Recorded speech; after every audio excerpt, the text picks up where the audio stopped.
ढुङ्गा पिप्ला रुखा मायाले भरिएको गाउँ,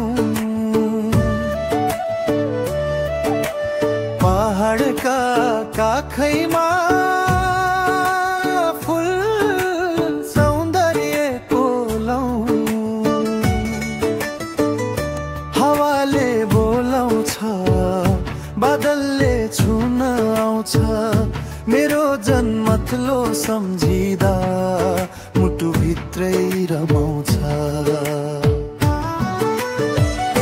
ए हेर हेर मेरो गाउँ कति रमाइलो, बेलाजु